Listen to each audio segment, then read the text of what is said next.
जी बेटा जी, बिस्मिल्लाहिर्रहमानिर्रहीम। तो आज हमने स्टार्ट करना है आपका molecular orbital theory. Molecular orbital theory हमने ये डिस्कस किया हुआ है कि जो आपकी मॉलिक्यूलर थ्योरी है ये आपकी डीलोकलाइज बॉन्डिंग अप्रोच को जो है वो डील करती है। डीलोकलाइज कौन से होते हैं जी? ये जो मैंने आपसे कहा था कि ये आपके दो जो है ना, ये एटॉमिक ऑर्बिटल है, एटॉमिक ऑर्बिटल, ये भी आपका एटॉमिक ऑर्बिटल, और ये मिले और यहाँ पे आपके पास बॉन्डिंग ऑर्बिटल आ गए, और इस साइड पे आपके कौन से आ गए, एंटी बॉन्डिंग ऑर्बिटल। क्लियर हो गया? इसमें जो आपके इलेक्ट्रॉन हैं पूरे मॉलिक्यूल के ऊपर जो है वो स्प्रेड हुए हुए हैं। तो ये जो है ना, ये पूरे मॉलिक्यूल के ऊपर जो स्प्रेड हो जाना, ये आपका क्या है, डीलोकलाइज है। यानी कि एक जगह पे वो फिक्स नहीं रहे, पूरे मॉलिक्यूल के ऊपर आपके जो इलेक्ट्रॉन है वो स्प्रेड हो गए या चार्ज। तो इससे ये एक जगह पे चूंकि नहीं रहे, इसलिए हम क्या इसे कहते हैं कि ये डीलोकलाइज हो गया, चार्ज जो है। क्लियर हो गया? और इसको जो थ्योरी डील कर रही है वो आपकी है एमओटी। समझ आ गई ये बात? अब हम जो है ना मेन पॉइंट जो है ना वो एमओटी के वन बाय वन डिस्कस करते हैं। अब पढ़ लेते हैं पहले, फिर उसके बाद इसको साथ साथ डिस्कस भी करते जाते हैं। According to the VBT, a covalent bond is formed between two atoms by the overlapping of atomic orbital which are half filled। हमने वीबीटी के अंदर ना, आपको याद हो कि हमने फ्लोरीन की एग्जांपल पढ़ी थी, और साथ इसमें हमने ये भी कहा था कि हाफ फील्ड एटॉमिक ऑर्बिटल जो है वो ओवरलैप होंगे। ओवरलैप होने से आपके पास जो बॉन्ड बनेगा, और इसको जो थ्योरी डील कर रही है वो आपकी वीबीटी है। और कोवेलेंट बॉन्ड की अगर हम डेफिनेशन देखें तो उसमें ये है कि म्यूचुअल शेयरिंग, हाफ फील्ड एक का हाफ फील्ड दूसरे का ओवरलैप कर गया, यानी कि म्यूचुअल शेयरिंग की उन्होंने। These half-filled orbital merge into one another and give a bond which is responsible for the stability of the resultant molecule। फिर इसके बाद हमने कहा कि ये आपस में मिलते हैं डिफरेंट एनर्जी और शेप के, और सिमिलर एनर्जी और शेप के सेम नंबर के साथ, यानी कि जितने आपके मिल रहे हैं उतने ही आपके नए जो हैं वो हाइब्रिड ऑर्बिटल आपके पास आ जाएंगे। अब ये जो आपस में मिले, और फिर उसके बाद हमने कहा कि लाइक अगर आपके पास फोर मिल रहे हैं तो उसमें स्क्वायर प्लेनर या टेट्राहेड्रल ज्योमेट्री आ रही है, और ये ज्योमेट्री आपकी उस वक्त आएगी जब ये आपके sp3 जो है hybrid orbital maximum distance apart होंगे, मतलब उनमें स्टेबिलिटी आ जाएगी। क्लियर हो गया? Which is responsible for the stability of the resulted molecule। All other orbital which are completely filled do not take part in bond formation। हमने fluorine की example देखी। Fluorine के अंदर हमने ये कहा कि आपके पास एक, मैं इनर की बात कर रहा हूं, कि एक आपके पास एस है उसमें दो इलेक्ट्रॉन है, दूसरा आपके पास पी है, तो इसके अंदर आपके 5 है। ये आपका है कौन सा, वैलेंस शेल है। लेकिन वैलेंस शेल को अगर हम थोड़ा सा एक्सपेंड करके लिखें तो हम ये लिखते हैं कि ये पी एक्स है, ये पी वाई है, और ये पी जी है। दो इलेक्ट्रॉन आपके यहाँ पे हैं, दो इलेक्ट्रॉन है यहाँ पे हैं, तो एक इलेक्ट्रॉन आपका यहाँ पे था। अब इसमें भी आपके दो इलेक्ट्रॉन पूरे हैं, इसके अंदर भी दो इलेक्ट्रॉन पूरे हैं, इसके अंदर भी दो इलेक्ट्रॉन पूरे हैं। मतलब कि ये जो आपका है, ये जो है, या ये जो है, ये फिर क्या होता है कि बॉन्डिंग के अंदर पार्टिसिपेट नहीं करता। मतलब कि वेलस का जो हाफ फील्ड है वो आपका बॉन्डिंग में पार्टिसिपेट करेगा। Is it clear? कि ये जो हमने स्टेटमेंट पढ़ी है कि all other orbitals which are completely filled, clear, valence के भी आपके पास जो कंप्लीटली फिल्ड हैं वो पार्टिसिपेट नहीं करेंगे बॉन्ड फॉर्मेशन के अंदर। However, this seems to be an exaggeration because the nucleus of an approaching atom is bound to affect the electron waves of nearly all the orbital। Clear हो गया? यानी कि अगर वो आपस में पास आते ना एटम्स, तो उनके सारे इलेक्ट्रॉन डिस्टर्ब होते हैं, इस स्टेटमेंट के अंदर ये कह रहा है। ठीक है, अकॉर्डिंग टू आपका जो है वो वेव्स नेचर के। ठीक है, सर ये जो फ्लोरीन अपार्ट की आपने फ्रॉम एग्जांपल दिस दी थी बेटा, कोवलेंट बॉन्ड बनता है। सर एक ये जो मिनट फ्लोरीन। एक मिनट बेटा, apart from this VBT failed to explain some of the properties of molecules like oxygen के इसका पैरामैग्नेटिक बिहेवियर उसने नहीं डिस्कस किया। The method of molecular orbital theory was developed in 1927-28 by Hertz and Mulken and in 1929 by Leonard Jones। Clear हो गया कि यानी कि 27 और 28 के अंदर ये 100 मुल्कन ने दी, और फर्दर इसको जो है वो इसकी आप कह लें कि इसको एक्सपेंड किया 1929 के अंदर लिनर जॉन्स ने। अब पोस्टुलेट हम देखते हैं, each electron in a molecule is described bye a wave function. ये वो जो हम कहते हैं कि पॉजिटिव नेगेटिव के हिसाब से मूवमेंट है, known as the molecular orbital. These molecular orbital extend over the entire region of the molecule।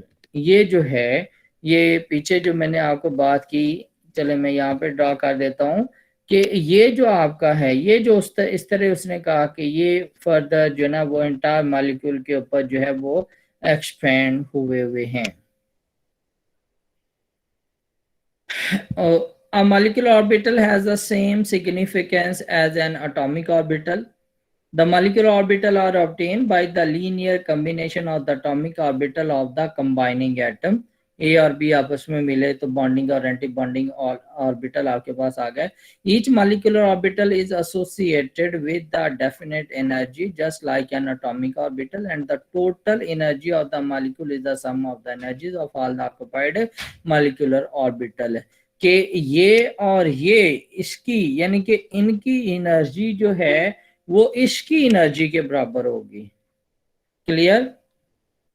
Okay जी, sum of the energies of all the occupied molecular orbitals. The electron occupy the molecular orbital following the Aufbau and Pauli exclusion principle in much the same manner as atomic orbital do. Clear? हाँ जी, Aufbau and Pauli exclusion principle क्या है? अब्बा principal क्या कहता है कि सबसे पहले जो है वो 1s वाला फिल होगा, फिर 2s वाला, फिर 2p2, फिर 3s, फिर 3p, 4s।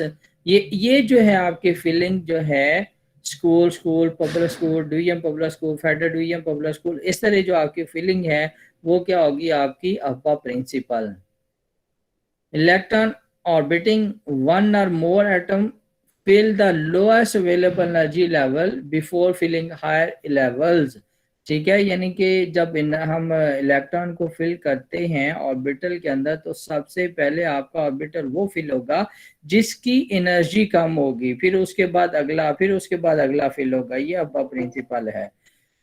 ये डेफिनेशन यहाँ पे दिए, the electron are filled to the orbital और lowest energy in sequence 2 electron to each orbital understood है।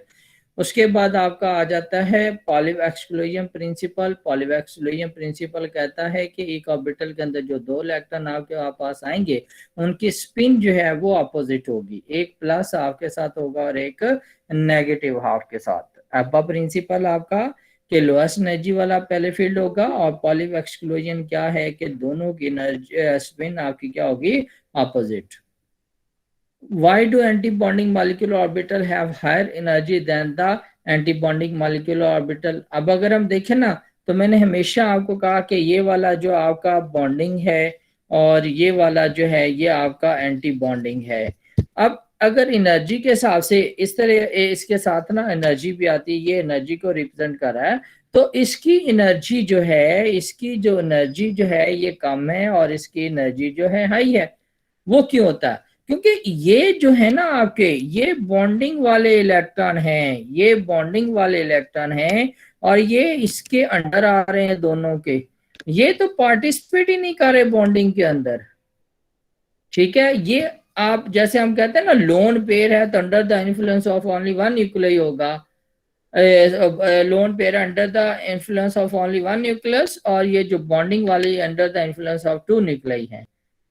तो जब ये दो न्यूक्लियाई के अंडर आ जाएंगे तो फिर ये स्टेबिलिटी की तरफ जाएंगे, एनर्जी कम होगी, और ये जो है आपका ये वाला ये under the influence of only one nuclei होगा, तो इसकी एनर्जी जो है वो ज्यादा होगी। यही बात यहाँ पे लिखी हुई है।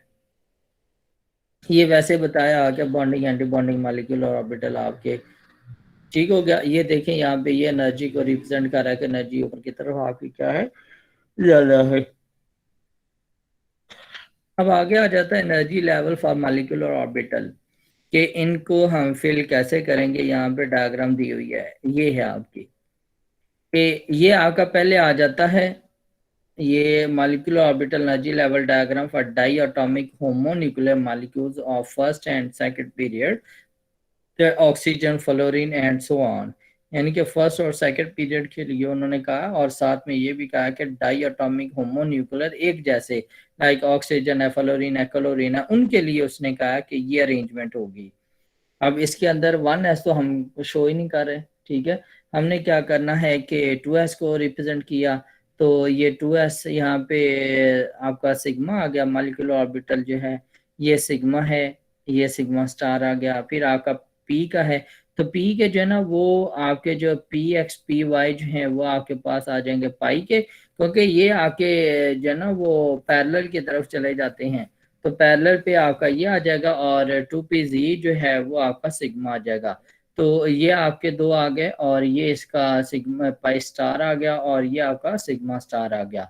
तो अब थोड़ा सा ना ज़हन में रखें आप, तो इसमें आपका क्या है, पहले सिग्मा 2s है, फिर सिग्मा 2 स्टार है। दोबारा देख लें, ठीक है। यहाँ से आप देखें तो ये सिग्मा 2s, फिर उसके बाद सिग्मा 2 स्टार, फिर उसके बाद आपने देखा कि ये जो है ये दोनों एक एनर्जी के ऊपर आए हुए हैं, तो ये देख लें ये दोनों सेम एनर्जी के ऊपर है। फिर उसके बाद देखें ये सिग्मा 2pz है, तो ये सिग्मा 2pz आपका आ गया। देन उसके बाद आप आगे देखें तो ये दोनों सेम एनर्जी लेवल के हैं, और उसके बाद ये आपका आ जाएगा। क्लियर हो गया ये सीक्वेंस। अब आपको समझ आ गई कि उस केस में होगा जहां पे आपका जो है एटम कौन सा होगा, होमो एटॉमिक जो है ना, यानी कि एक जैसा एटम वाले आपके जो है वो मॉलिक्यूल होगा। Energy level for such molecular orbital have been found found out experimentally by spectroscopic studies. ठीक है, स्पेक्ट्रोस्कोपिक स्टडी जो होती है ना, ये आपका स्पेक्ट्रोस्कोपी होता है कि interaction of radiation with matter. ठीक है, कि आपने क्या किया कि इलेक्ट्रोमैग्नेटिक रेडिएशन जो है वो किसी भी ऑब्जेक्ट के ऊपर डाली, उसका इफेक्ट जो है उसके साथ क्या हुआ, तो उसकी जो स्टडी है वो स्पेक्ट्रोस्कोपिक स्टडी कहलाती है। क्लियर हो गया। और जितनी भी स्पेक्ट्रोस्कोपिक स्टडीज होती हैं ये कंप्लीमेंट्री टेक्निक होती हैं। ये नहीं होता कि अगर एक स्पेक्ट्रोस्कोपिक टेक्निक आप कर लें तो आप इस काबिल हों कि आप उसके स्ट्रक्चर ड्रा कर सकें, never, it's not possible.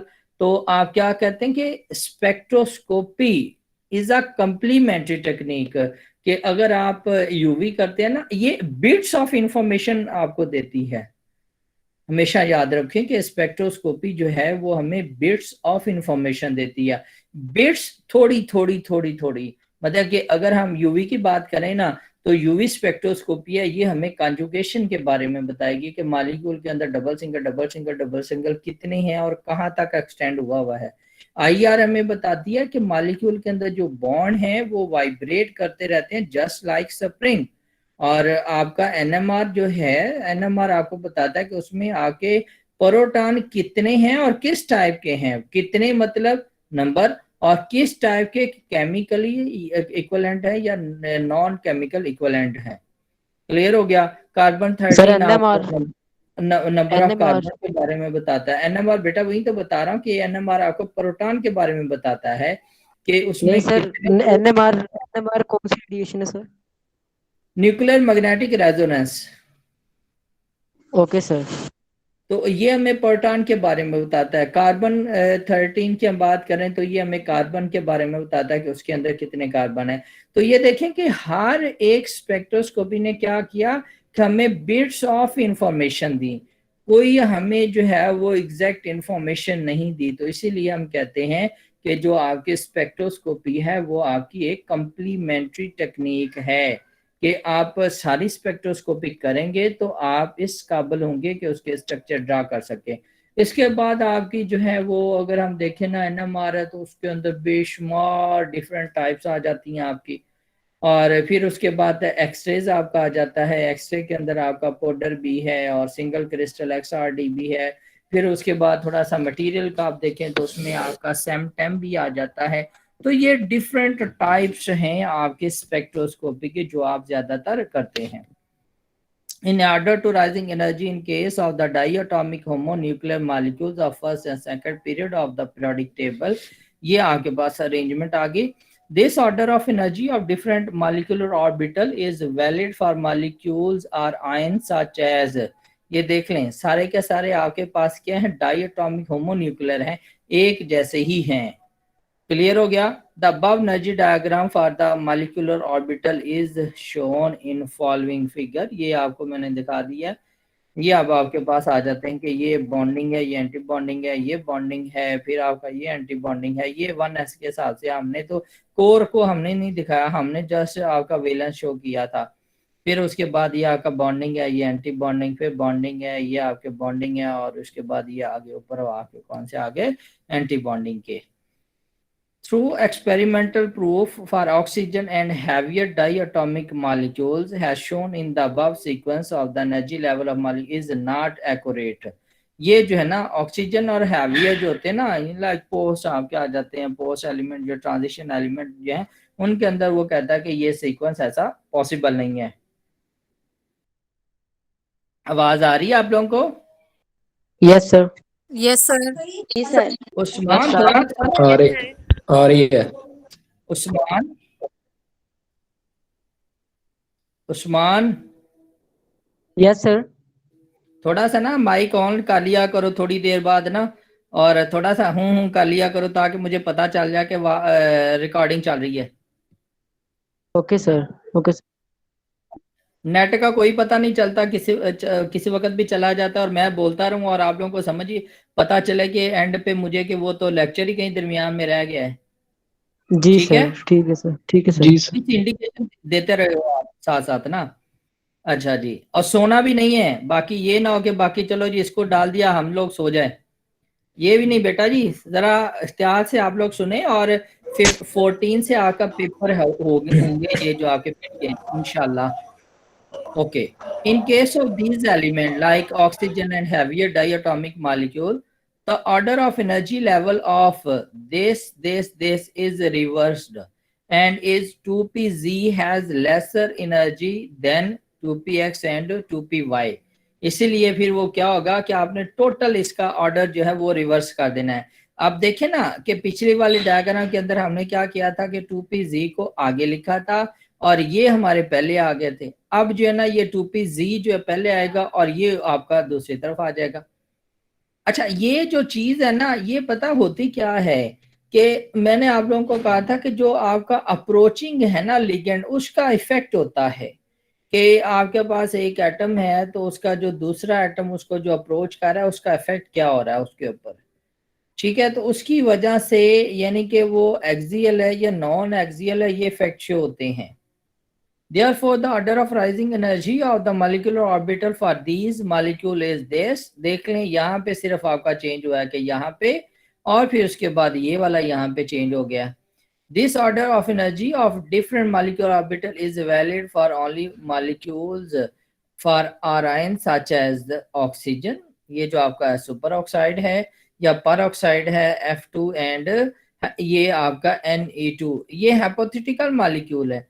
Hypothetical के हमने जस्ट तस्वर किया है कि ये बन सकता है, जबकि ऐसा नहीं है। This energy level diagram for molecular orbital is shown in following figure. ये आप देख लें कि ये यहाँ पे रिवर्स हो गया और फिर उसके बाद यहाँ पे रिवर्स हो गया, ये आपका जो केस है। क्लियर? Yes sir. जी सर। अब difference between bonding and anti bonding molecular orbital. Bonding molecular orbital जो है it is formed by constructive overlap of the atomic orbital है। कंस्ट्रक्टिव क्या होता है? कंस्ट्रक्टिव है और ये डिस्ट्रक्टिव है, ये जो है ना, ये क्या होता है?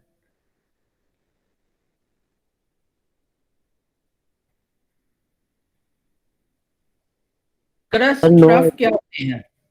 क्रस्ट और ट्रफ क्या होता है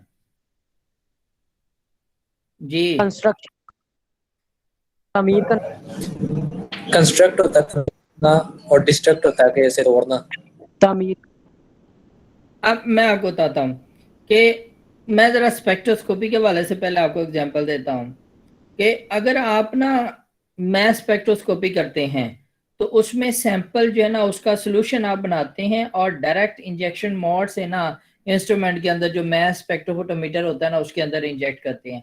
इंजेक्ट करने के बाद आपका जो अंदर है ना वो एक चैम्बर बना होता है, जैसे तंदूर नहीं होता गांव के अंदर तो रोटी बनाने के लिए होता है, ठीक है, उसी तरह का अंदर होता है और उसका टेम्परेचर बहुत ज्यादा होता है।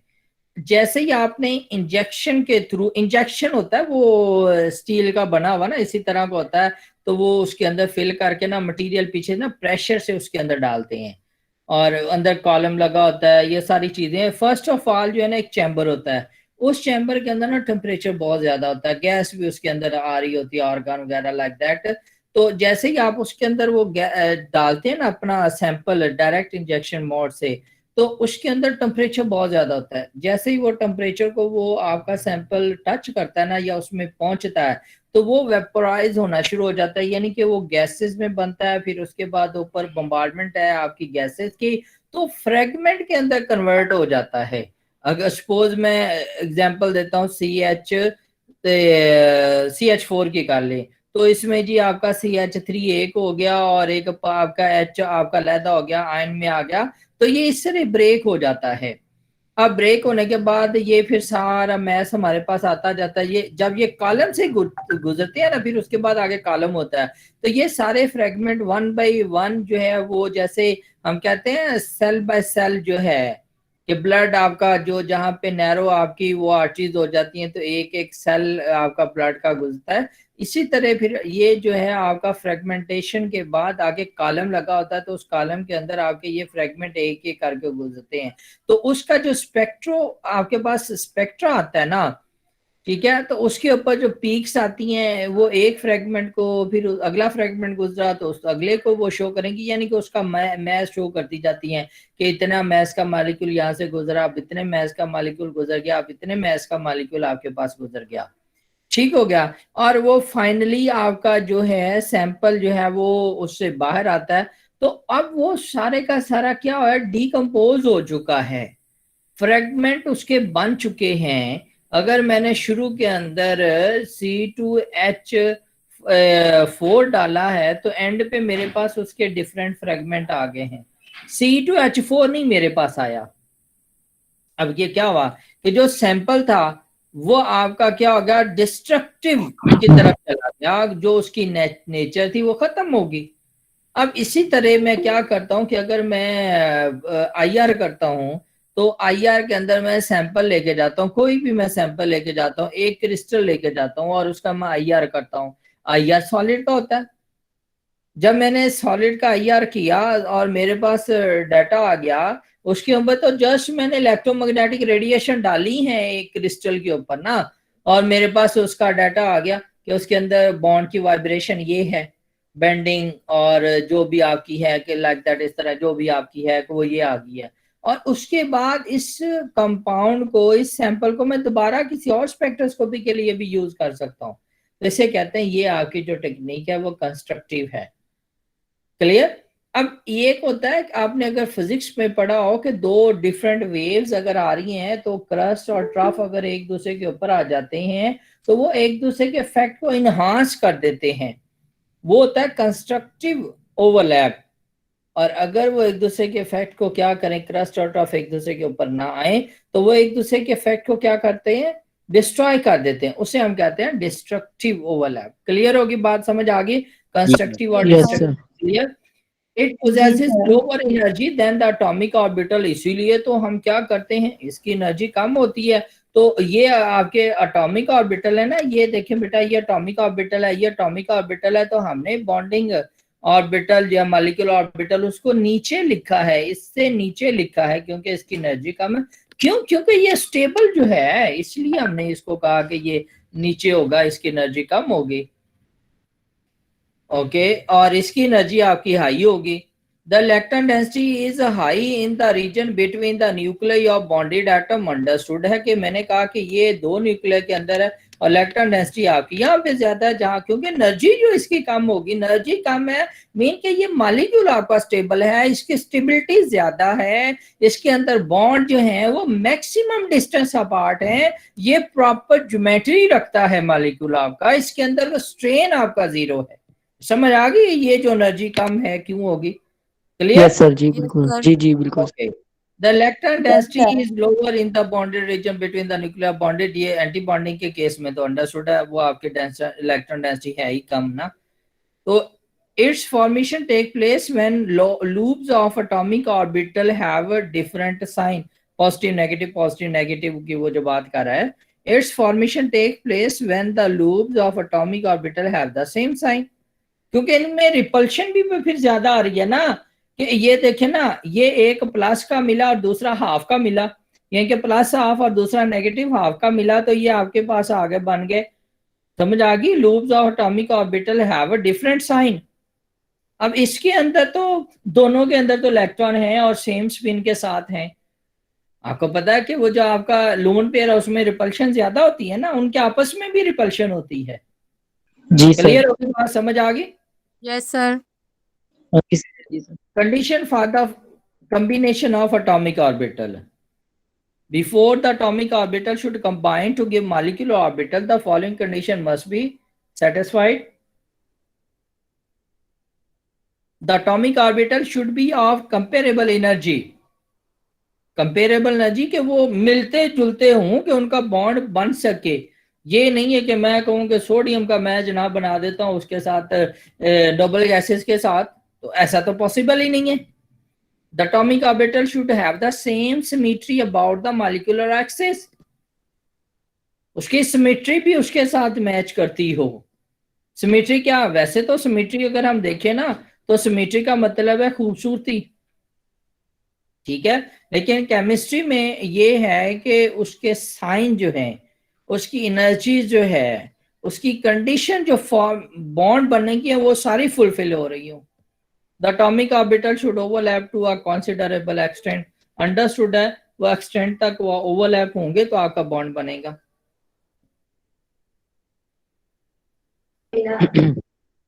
Bond order, a criteria to judge the stability of a molecule on its energy level diagram has been filled with appropriate number of atoms is the bond order. ये भी मैं आपको बताता हूँ कि it is defined as 1/2 of the difference of the number of the electron in the bonding molecular orbital। के bonding molecular orbital के अंदर जो इलेक्ट्रॉन है उसको हम माइनस कर दें number of electron in the anti bonding molecular orbital और उसको हम 2 पे डिवाइड कर दें, तो ये आपका आ जाता है बॉन्ड ऑर्डर। क्लियर हो गया? Yes sir. समझ आ गई? ये जो था कि 1/2 of the difference of the number of electron in the bonding molecular orbital and the number of electron in the anti-bonding molecular orbital। ये देख लें कि ये आके बॉन्डिंग मॉलिक्यूलर ऑर्बिटल है, ये एंटी बॉन्डिंग मॉलिक्यूलर ऑर्बिटल है और उसको आप 2 पे डिवाइड कर दो। In common practice only molecular orbital form from valence orbital are consider for determining bond order. Clear हो गया? वो तो हमने लेना ही वो है ना, वैलेंस बॉन्ड को ही हम लेंगे। ये थोड़ा हमने करना है कि जो कोर है उसको भी कंसीडर कर लें कि जी बॉन्ड ऑर्डर के लिए, वो तो सारे हैं ही फील्ड। क्यों? क्योंकि जितने आपके बॉन्डिंग के अंदर है उतने ही एंटी बॉन्डिंग के अंदर इलेक्ट्रॉन होंगे। अगर 2 ये हैं 2 ये हैं, माइनस करेंगे तो 0, 0 को आप 2 पे डिवाइड करेंगे तो क्या होगा आपका? जी 0 है ना। तो इसलिए फिर जो है वो आपके वो नहीं कंसीडर किए जाएंगे जो बॉन्ड फॉर्मिंग के अंदर हैं। The product bond order are found to be in conformity with other methods of determining it. Thus molecular orbital theory help in establishing whether the existence of a bond is feasible or not। ये भी हम bond order के साथ calculate करेंगे और बताएंगे कि अच्छा ये बॉन्ड ऑर्डर है, ओके ये बॉन्ड बन सकता है, ठीक है। कुछ हम जो है वो अज्यूम भी करेंगे मॉलिक्यूल, जैसे अभी मैंने पीछे कहा कि it's a hypothetical molecule Ne2, neon का जो हमने कहा, लाइक Fe2 की तरह। अब इंपॉर्टेंस ऑफ बॉन्ड ऑर्डर हम देखें, the bond order as determined by the above formula, ये जो है आपका, is very useful as it gives the following valuable information. First, stability of the molecular ion, ये बॉन्ड बन रहा है, ये उसका बॉन्ड ऑर्डर आया। अभी हम आगे देखते हैं इसकी एप्लीकेशन देखते हैं कि अच्छा ये बॉन्ड ऑर्डर आया, ओके, तो ये बॉन्ड ऑर्डर आया तो उसका मतलब कि ये मॉलिक्यूल बन सकता है। क्लियर हो गया। फिर उसके बाद बॉन्ड एसोसिएशन एनर्जी है, देन बॉन्ड लेंथ है और मैग्नेटिक प्रॉपर्टीज है। यानी कि ये जो 4 पैरामीटर हैं, इसकी जो आपकी इंफॉर्मेशन है वो हमें बॉन्ड ऑर्डर से मिल जाती है। क्लियर? ओके। Yes, अब sir. एप्लीकेशन हम देखते हैं मॉलिक्यूलर ऑर्बिटल थ्योरी की for homonuclear diatomic molecules. Clear हो गया। डाई एटॉमिक मॉलिक्यूल्स आपके, यानी कि जिसमें 2 एटम होंगे। होमोन्यूक्लियर का मतलब है कि दोनों एक जैसे हों। ठीक है सर जी। सर एक लड़की को ज्वाइन कर दे। बेटा लेट ना हुआ करो, इस तरह ना डिस्टर्ब होता है बंदा बार बार जो है ना।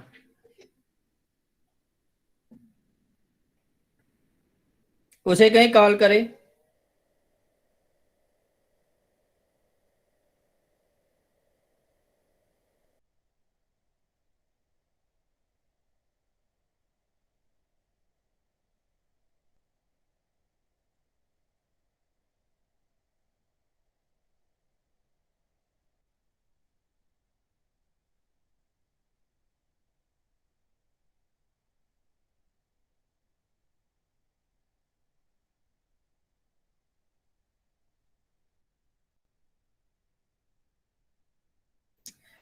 बेटा उसे कहीं कॉल तो करे।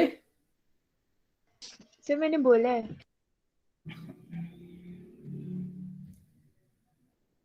चलें, अब हम ना इसको देखते हैं, आपका जो ना ये जो है हाइड्रोजन का मॉलिक्यूल।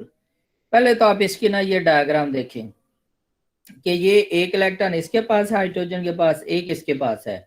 ये दोनों आपस में मिले और ये जो है ना आपका 1s के अंदर 2 इलेक्ट्रॉन आ गए, और जो आपका एंटी बॉन्डिंग है सिग्मा स्टार जो है उसके अंदर कोई इलेक्ट्रॉन नहीं है। अब हम थोड़ा सा ना इसकी बॉन्ड एनर्जी की तरफ जाते हैं, बॉन्ड ऑर्डर की तरफ। बॉन्ड ऑर्डर हमने कहा कि इसके इलेक्ट्रॉन को इसमें से माइनस करना है, तो 2 में से 0 को माइनस किया तो क्या आया आपके पास? 2 सर। 2। और हमने कहा कि इसको फिर 2 पे डिवाइड भी करना है। 2 डिवाइड 2 सर। कितना आया? 1 सर। 1। तो इसका मतलब ये है कि H2 के दरमियान में H और H जो है ना वो सिंगल बॉन्ड से मिले हुए हैं, और ये बॉन्ड एसोसिएशन एनर्जी आपकी जो है वो इसी को रिप्रेजेंट कर रही है। ओके, कि ये इतनी बॉन्ड, एक बॉन्ड के लिए इसमें इतनी एनर्जी है। क्लियर हो गया? बात समझ आ गई? Hydrogen molecule is form from the overlap of 1s atomic orbital of 2 hydrogen atom. Clear हो गया? They gave rise to 2 molecular orbital, sigma 1s and sigma star 1s, यानी कि ये बॉन्डिंग और ये anti bonding molecular orbital.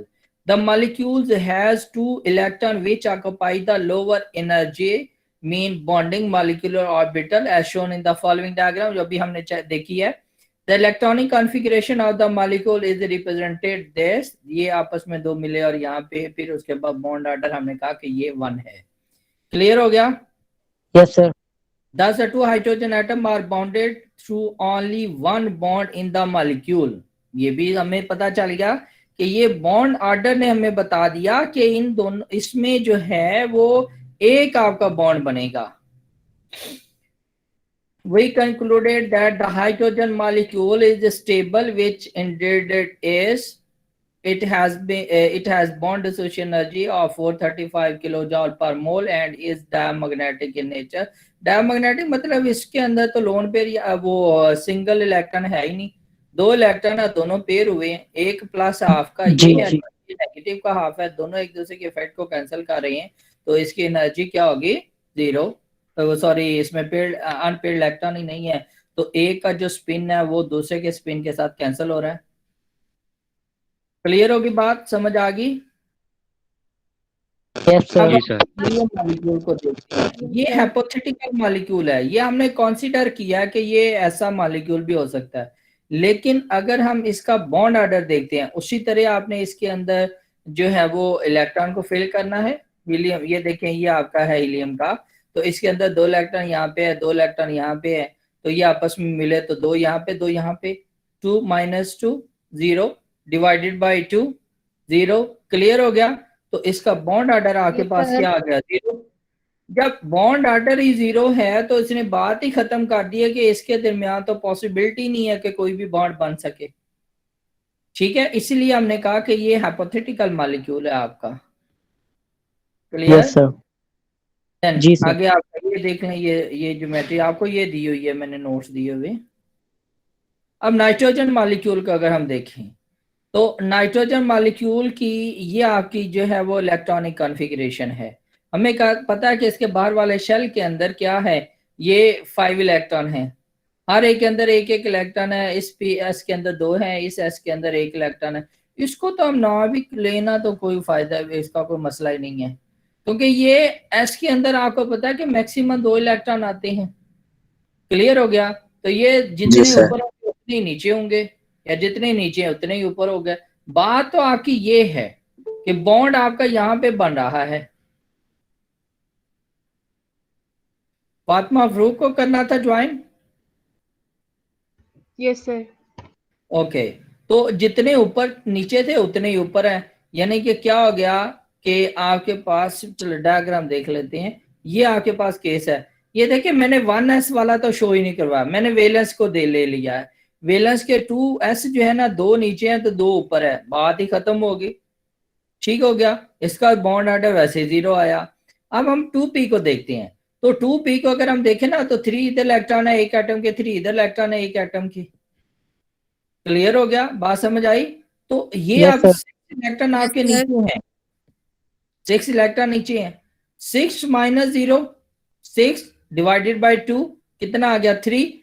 3 indication है कि nitrogen जो मॉलिक्यूल है जो आपका N2 जो है, इसमें N ट्रिपल बॉन्ड N है। It is obvious that the 2 nitrogen atom are bonded through a triple bond. Nitrogen molecule is very stable molecule and have very high bond energy, 946 kilojoule per mole, which is consistent with molecular orbital theory. It is a diamagnetic in nature and possesses a very short bond length 1.09. ये भी indication है कि triple bond है। अगर double या single होता तो ये ज्यादा होनी थी, ये कम है, तो इसकी ये इंडिकेशन कि इसके अंदर ट्रिपल बॉन्ड है आपका। अब ऑक्सीजन मॉलिक्यूल आप देख लें, अब आगे आप लोग कर लेंगे ना ये वाली जो एग्जांपल्स हैं, ये Yes, sir. यस सर कर लेंगे। ये वैसे मैंने यहाँ पे समरी लिखी हुई है, ये वाले जो पॉइंट है कि मैग्नेटिक नेचर इसकी, ये पैरामैग्नेटिक है, ये इसकी बॉन्ड एसोसिएशन एनर्जी है, बॉन्ड लेंथ इसकी इतनी है, स्टेबल मॉलिक्यूल है। ये आप देखें यहाँ पे ये डायग्राम, ये है ना, यहाँ से आप इसका क्या करेंगे कि ये आपके पास कितने हैं, 6 - 2 4 डिवाइडेड बाई 2 कितना आ गया? 2, मतलब के oxygen O double bond oxygen होगा। अब ये तो यहाँ पे एक इलेक्ट्रॉन है, ये इंडिकेशन किस चीज की है कि ये आपका पैरामैग्नेटिक मॉलिक्यूल है। क्लियर हो गया? समझ आ गई? जी सर। अब आगे आ जाता है आपका application of MOT for heteronuclear diatomic molecule.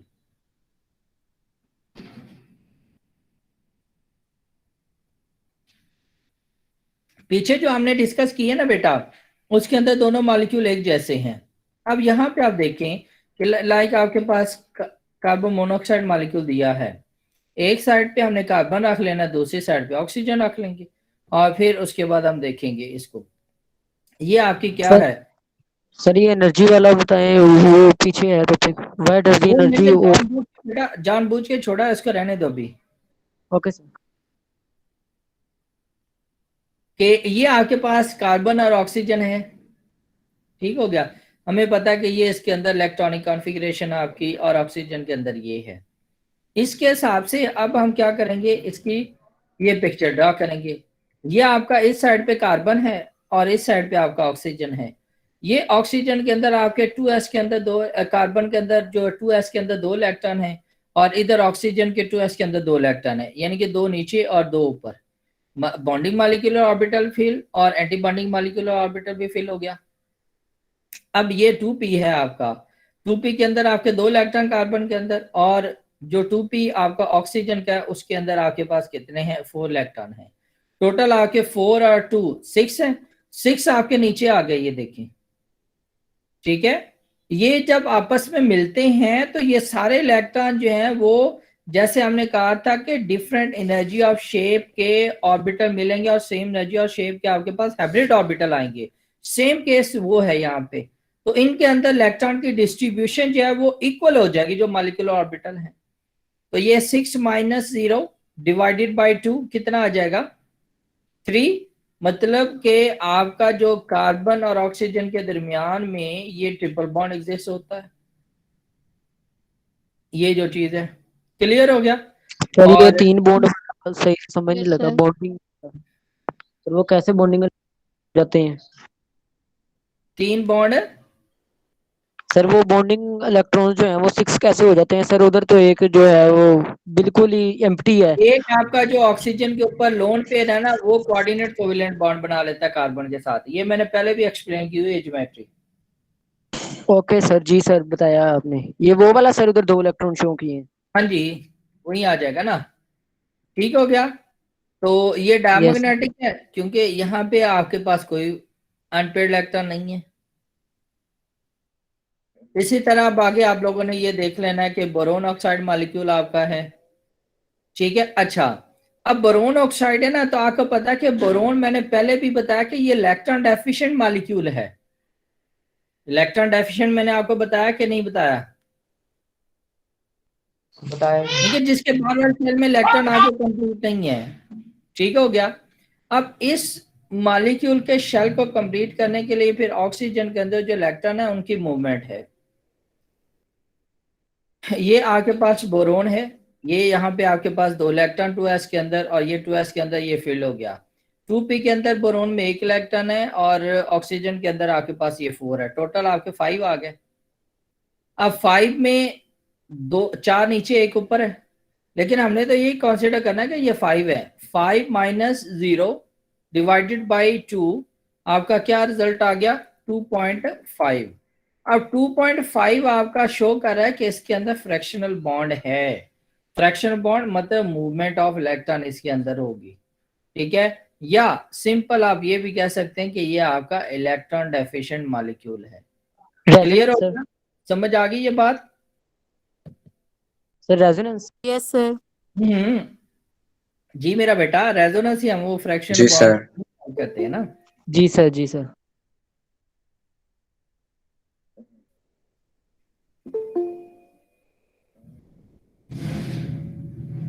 जी, अब कंपैरिजन हम करेंगे वीबीटी का और मॉलिक्यूलर ऑर्बिटल थ्योरी का।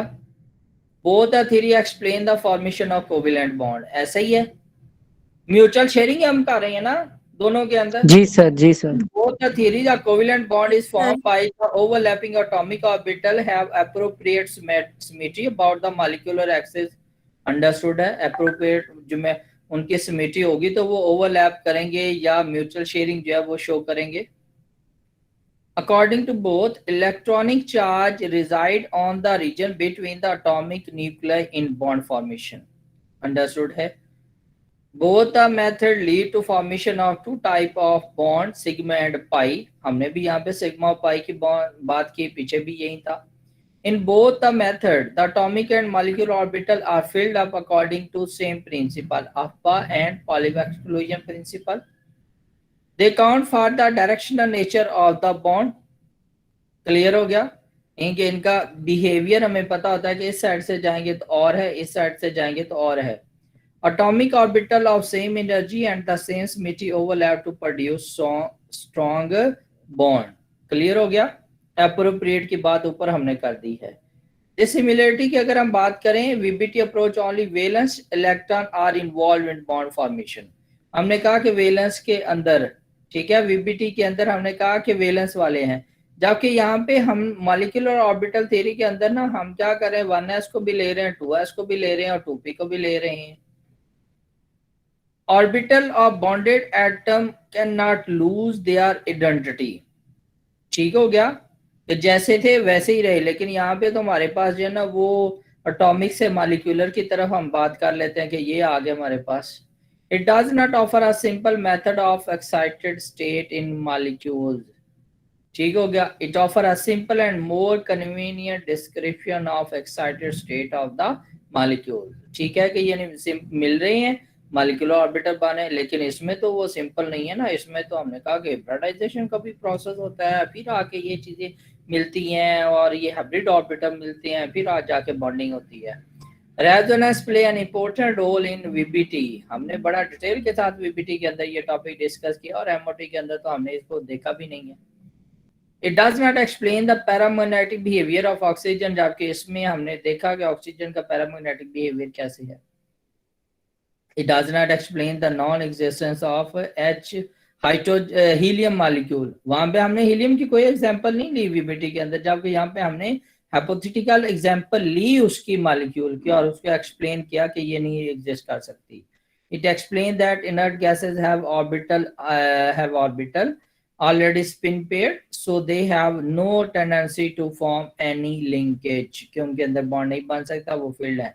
Molecular orbital theory explain the non-existence of molecules of inert gases since number of bonding and anti-bonding electron are filled. Clear हो गया? Then Yes, it sir. does not explain the formation of bond between carbon, boron, C2, B2 and lithium। यानी कि होमो के अंदर इसने कोई case explain नहीं किया, लेकिन यहाँ पे हमने होमो का केस थोड़ा सा एक्सप्लेन किया। It does not give better description of electron cloud distribution, bond energy and magnetic properties। ये इसकी limitations थी वीबीटी की, जबकि इसने इसको एक्सप्लेन किया। It does not give idea about the fractional bond, जबकि इसने हमने यहाँ पे भी पढ़ा 2.5 वाला, तो इसने इसको एक्सप्लेन किया। This theory reject the ionic structure like this in a molecule like AB, जबकि this theory accept the ionic structure in a molecule like AB। ये हमने यहाँ पे डिस्कस नहीं की, ये पॉइंट हमने ना एग्जांपल्स के साथ यहाँ पे डिस्कस नहीं किया। According to VBT, an electron moves in the field of one nucleus only. According to this theory, an electron move in the field of more than one nucleus. Clear हो गया जी। Next, अब ये आपका यहाँ पे topic and हो जाता है। ये जो आपकी है एमओटी थ्योरी, आगे आपकी हाइड्रोजन बॉन्डिंग स्टार्ट होती है। पीछे 2 स्लाइड्स रह गई थी, वो हमने जरा दोबारा देखनी है। ये जो चीज है,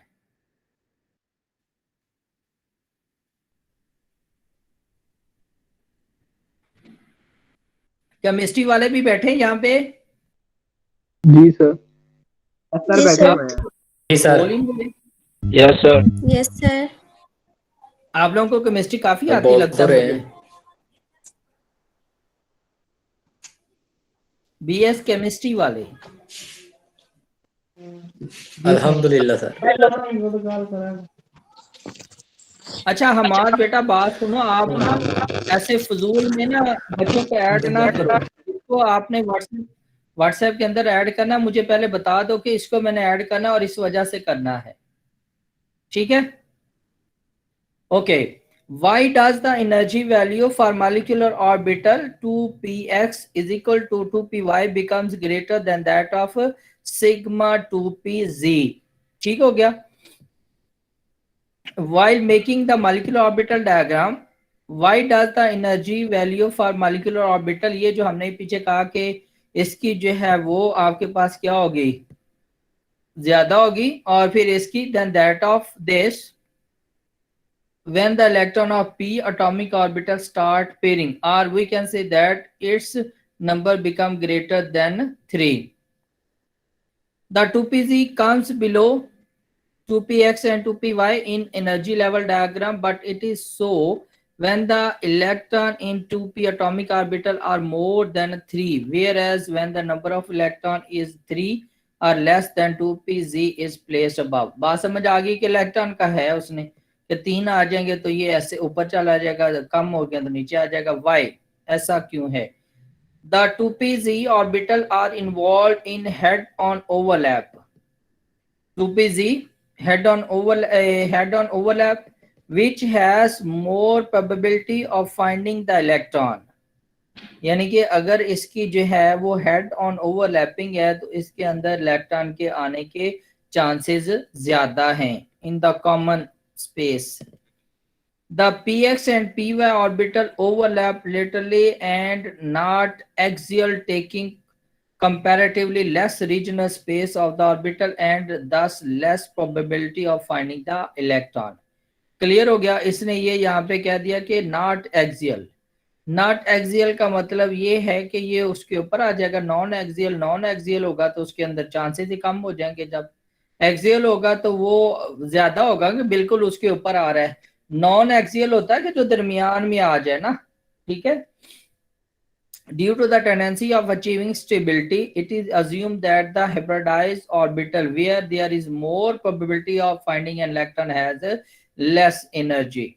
ठीक हो गया कि जहां पे वो स्टेबिलिटी की तरफ चला जाएगा ना, ठीक हो गया, of finding an electron has less energy। Thus in the energy level diagram 2pz are placed below। Clear? Yes sir। As sigma bond is less stronger than the as pi bond is less stronger than the sigma bond।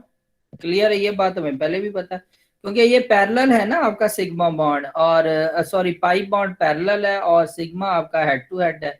वो तो आपका जो पाई होता है उसको तो आप common example मैं दूं ना कि उसको फूंक मारो तो वो टूट जाए, ठीक है। और जो आपका सिग्मा है उसको दोनों हाथों से पकड़ के तोड़ना पड़ता है। एनर्जी के हिसाब से आप एक कॉमन सी एग्जांपल ले लेना कि आप उसको कैसे एक्सप्लेन करेंगे। तो ये इसको तो आप पाई को ऐसे फूंक मारोगे टूट जाएगा, और जो आपका सिग्मा है इसको आपको खींचना पड़ता है ब्रेक करने के लिए। This is possible only since the pi is weaker और less stable than the sigma bond. Higher stability mean lesser energy. जाहिर है कि कोई मॉलिक्यूल आपका हम कहेंगे ना कि ये स्टेबल है, ठीक है। स्टेबल का मतलब ये है कि वो बिल्कुल जो है ना लो एनर्जी की फॉर्म में चला गया है। एनर्जी अगर उसकी ज्यादा है ना तो मीन के उसके अंदर कहीं ना कहीं स्ट्रेन है। जी जी।